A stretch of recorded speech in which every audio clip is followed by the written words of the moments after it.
দেশ যেটা হয়ে আছে তার মধ্যে গ্যাস ঢুকে আছে, এবং যখন বিভিন্ন ধরনের মাটি তুলে বিভিন্ন কনস্ট্রাকশন ডেভেলপমেন্ট ভেরিতে কাজ করে তখন মসজিদ সহ বিভিন্ন জায়গায় আগুনে চলছে থাকে, এবং এই ভালনারেবিলিটি যদি থাকে, ভূমিকম্প যদি হয় তাহলে এই গ্যাসগুলো নির্গত হবে পুশ করে, আর সেই সঙ্গে আমাদের সমস্ত তার কিন্তু উপরে মাটির নিচে নয়, সেগুলো ট্রান্সফরমারগুলি জ্বলবে, আগুন জ্বলে উঠবে, কারণ আগুন গ্যাস কম। আমরা টাইম বোমের উপর বসে আছি। এই জায়গাটুকু পরিশীলিত করার জন্য অনেকবার সরকার উদ্যোগের প্রতিশ্রুতি দিয়েছে কাজটা করা যায়। কি কারণে আমরা টাইম বোমের উপর বসে থাকবো?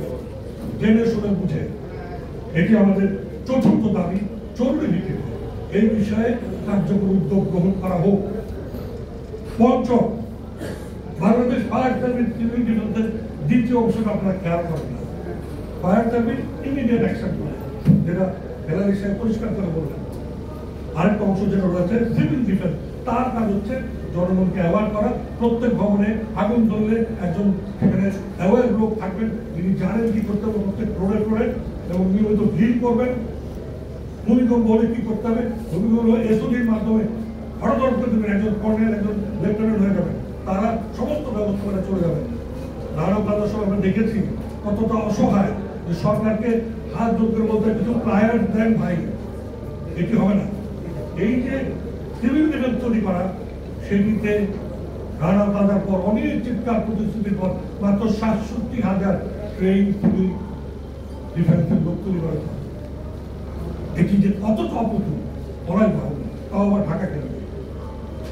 এই বিষয়ে উদ্যোগ গ্রহণ করা, ফায়ার সার্ভিসের একাডেমি তৈরি করে নিয়মিত প্রশিক্ষণের মাধ্যমে সারা বাংলাদেশে এই যোগ্য লোক তৈরি করা অত্যন্ত গুরুত্বপূর্ণ। এবং সবশেষে আমাদের এটাও মনে করে দিতে চাই যে আমাদের এই প্রতিশ্রুতির কার্যক্রমগুলো, এই সংস্কারের নতুন যে বন্দোবস্তের কার্যক্রমের কথা বলা হচ্ছে, এই সময়ের মধ্যে জুলাই সনদের মধ্যে এটাকে ঢোকানোর জন্য আমরা আজকে এই ফোরাম থেকে আবেদন করছি। রাজনৈতিক সরকারগুলো বিভিন্ন কারণে তাদের অলিগর্জিক পোষার জন্য বন্যপ্রবণ অঞ্চল সহ কৃষি জমিকে তাদেরকে তুলে দিয়েছে। এখন পুরো নগরবাসীকে টাইমোর বসিয়ে উন্নয়নের লোকরঞ্জনবাদের এক ধরনের ভয়ঙ্কর উন্নয়ন দর্শন দেখাচ্ছে। আমরা তার বিপরীতে urban resilient, safe, environment friendly এবং অবশ্যই মানব বান্ধব নগরায়ন নিশ্চিত করতে চাই। সে কারণে যদি টাস্কফোর্স প্রত্যাহার করুন, জরুরি ভিত্তিতে সকল রাজনৈতিক দলের ঐক্যমত্যের ভিত্তিতে আমরা আগামী দিনে প্রবেশ করতে চাই।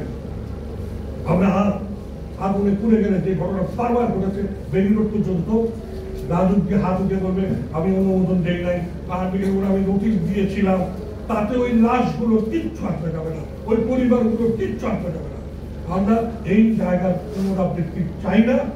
আমরা আজকে আপনাদের মাধ্যমে এই নতুন বন্দোবস্তে এই বিষয়ে উপযুক্ত স্বাক্ষর সংবলিত একটা পরিশিষ্ট চাই, যাতে আগামী দিনগুলোতে, আগামী নির্বাচনগুলোতে যারা সেফ সিটির প্রতিশ্রুতি দেবেন না, যারা আরবান রেজিলিয়েন্স সিটির প্রতিশ্রুতি দেবেন না, যারা পরিবেশ বান্ধব এবং জনবান্ধব শহরের প্রতিশ্রুতি দেবেন না, তাদেরকে আমরা ধিক্কার দিয়ে সরিয়ে দিতে পারি।